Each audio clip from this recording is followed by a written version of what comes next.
This is the third of 4 short talks about quotations taken from Arthur Miller's The Crucible. So these quotes are all from Act 3. The first.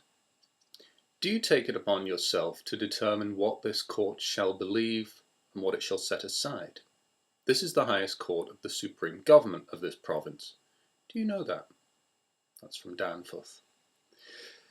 Here Giles Corey attempts to persuade Danforth to release his wife, but the judge refuses. Danforth rebukes Corey, reminding him that only the court can make such decisions.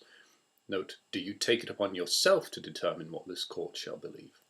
This takes on tragic undertones when the audience understands so clearly that the court is so emphatically wrong, and that Giles's wife will hang for something which she has not done. You must understand, sir, that a person is either with this court, or he must be counted against it. There be no road between. This is a sharp time now, a precise time. We live no longer in the dusky afternoon when evil mixed itself with good and befuddled the world. Now, by God's grace, the shining sun is up, and them that fear not light will surely praise it. Again, Danforth. This is a demonstration of the inflexibility of the court. Everything is in black and white in the eyes of the law. A person is either with God or with the devil, hence the metaphor, no road between. Because the law and the court has been sanctioned by the government, and the government has been established in God's name, anyone who opposes the court must be with the devil. Note also the metaphor of light and dark, where previously the townsfolk had existed in dusky evening, but now God's light is shining on the world, showing who is good and who is evil, and that those who fear the light, i.e. the court, must be opposed to it. I have known her, sir. I have known her. Danforth. In what time, what place? Proctor. In the proper place, where my beasts are bedded.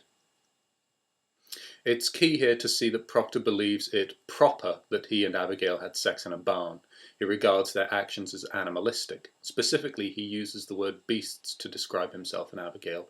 This particular word has clear animal denotation, but there is a definite connotation of the devil, of evil.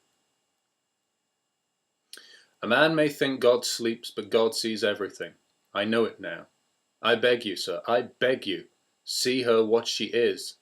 She thinks to dance with me on my wife's grave. And well she might, for I thought of her softly. God help me, I lost it. And there is promise in such sweat. But it is a whore's vengeance. Proctor. In Act 3, Proctor has finally broken down, and his affair with Abigail has been confessed. However, his attempt to expose Abigail as a liar has failed, and only served to condemn both himself and his wife. He explains that the trials are a whore's vengeance, Abigail's revenge on he and his wife for the affair he ended. Proctor has thrown away his name, his reputation, in pursuit of the truth, and from this point in the play we see Proctor move towards the truth as the most honourable thing for him. In terms of analysis, here we have the metaphor of dance on my wife's grave to show how much Abigail would enjoy seeing Elizabeth dead, and also the metonym of sweat, which represents the entire sexual act that the two committed. Danforth. To your knowledge, has John Proctor committed the crime of lechery? Answer my question. Is your husband an adulterer? Elizabeth. No, sir. Danforth. Remove her. Proctor. Elizabeth, I've confessed it. Elizabeth. Oh God. This is the moment at which Proctor throws away his name, his reputation, in order to reveal the truth.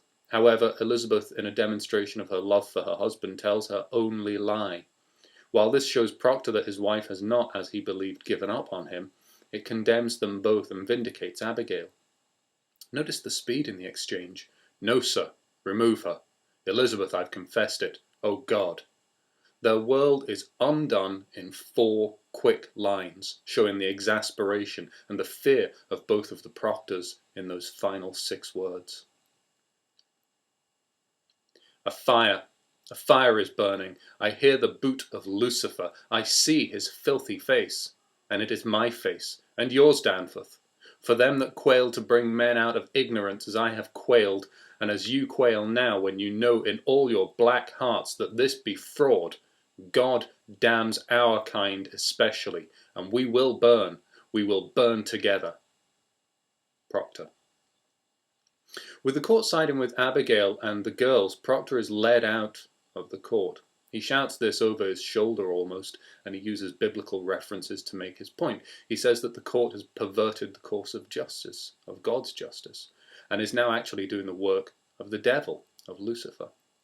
When he repeatedly says, "we will burn," he's making a very stark allusion to the fact that he and Danforth are both in the wrong, and both will go to hell for their errors. Proctor for his adultery, Danforth for perverting God's justice. You bring down heaven and raise up a whore, Proctor. The town is eschewing, rejecting the true values of Christianity and destroying its concept of good, which is represented in the word heaven, and instead giving the power of judgment to Abigail Williams, a girl who has both sinned and enjoyed sinning. Proctor brutally summarizes her qualities of sin and the way she is leading the village's judgment astray by calling her a whore.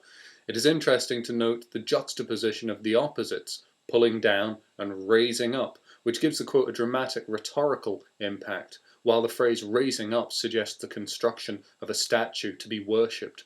Proctor here is suggesting that Abigail's word has become more powerful than that of God in Salem.